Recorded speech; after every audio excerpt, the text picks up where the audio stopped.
주안의 만나 10월 19일 토요일 묵상을 함께 나오도록 하겠습니다. 오늘 말씀은 예레미야가 2장 1절에서 10절까지의 말씀으로요.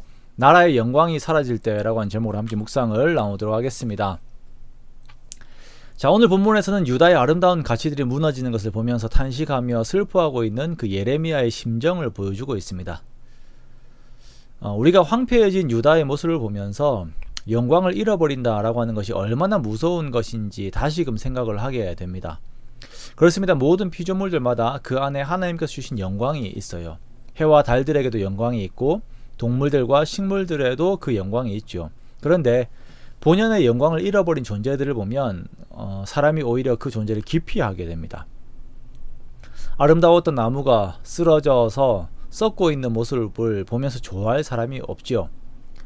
그 아름다웠던 새가 죽어서 길바닥에 누워있는 것을 보는 것을 좋아할 사람이 없습니다. 이렇게 무언가에서 영광이 사라지게 되면 그것은 참으로 어려운 일이 되는 것입니다. 예레미야는 예루살렘의 영광이 사라짐이 하나님으로부터 말미암음을 고백을 하고 있습니다. 참 안타까운 일들이긴 하지만 그것이 하나님으로부터 왔다라고 하는 것을 인정해요. 하나님께서 유다에게 진노하셔서 불사를 지고 대적하시고 노를 쏟으시고 모든 궁궐들을 삼키시고 견고한 성들을 무너뜨리셨습니다. 그렇게 그 영광이 사라진 예루살렘은 그리고 유다는 보고만 있어도 눈물이 나는 그런 곳이 된 것이죠. 우리는 사람에게 그리고 어떤 존재에게 영광을 부어주시는 분이 하나님이심을 우리가 먼저 고백해야 합니다. 그래서 내가 지금 입고 있는 모든 영광이 하나님으로부터 주어진 것임을 알고 겸손한 모습으로 있어야 해요. 또한 우리는 주어진 영광을 거두어 가시는 분도 하나님이심을 기억해야 합니다. 그러므로 우리는 매사에 하나님을 의지하면서 모든 삶을 하나님 앞에서 이렇게 조심스럽게 항상 비추어 보아야 합니다.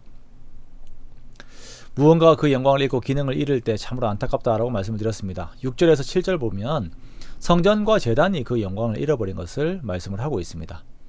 하나님께 성전을 헐어버리셨습니다. 그리고 절기와 안식일이 유다에서 더 이상 지켜지지 않는 상태가 되었지요. 왕가와 제사장이 멸시를 당합니다. 그리고 제단은 이제 더 이상 그 역할을 하지 못해요. 유대 성전과 제단이 있을 때는 그 기능을 그나마 하고 있을 때는 그것이 영원할 것이다 라고 생각을 하였습니다. 비록 성전에서 우상을 섬기더라도 성전과 제단은 영원할 것이다 라고 생각을 하면서 마음 한켠에는 안도를 하는 것이죠. 그러나 그 모든 것이 하나님의 재앙 안에서 영광을 잃어버리고 그 기능들을 잃어버렸습니다. 각 절기들마다 하나님을 향한 기쁨의 소리들이 있어야 하는 곳에서 약탈하며 떠드는 소리만 남게 된 것입니다. 성전과 제단이 사라지게 되면 삶에서의 영적 공급이 끊어지게 됩니다. 모든 생명력이 하나님으로부터 주어지게 되는데 그것이 사라지게 되면서 더 이상 하나님의 백성으로서의 생명력을 발휘하지 못하게 되는 것이죠. 우리들은 우리가 드리는 예배 가치를 귀하게 여겨야 합니다.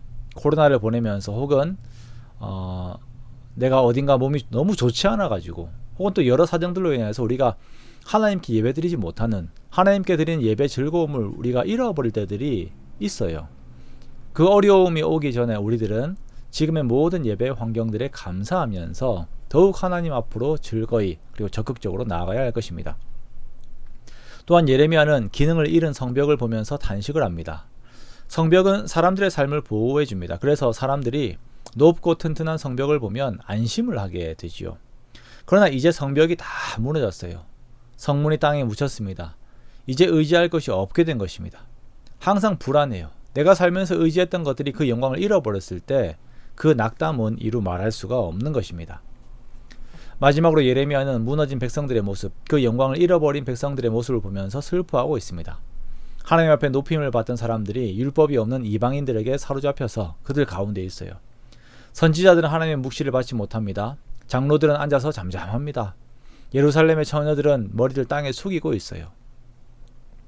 활력이 있고 연령대마다 그 생명력과 기능이 있어야 하는 백성들이 이방 땅에서 아무런 힘이 없는 그런 삶들을 보내고 있는 모습을 보이고 있는 것입니다. 유다가 이렇게 된 것은 그들의 죄로 인함이며 하나님의 징벌의 결과입니다. 그러므로 우리는 이러한 황폐하여지고 영광이 사라진 예루살렘의 모습을 보면서 우리 자신의 삶에 대한 경각심을 우리가 가져야 할 것입니다.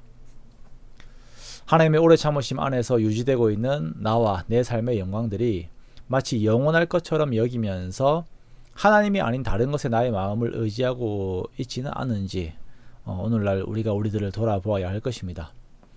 하나님께서 우리들에게 제공하신 모든 영광들을 귀하게 여기며 정말 하나님 앞에 더욱 겸비함으로 우리들의 마음들을 드려야 할 것입니다. 그렇게 항상 주님께 감사하며 주어진 모든 상황에서 주의 뒤를 따르는 저와 여러분의 복된 삶들이 되시기를 주님의 이름으로 축원합니다.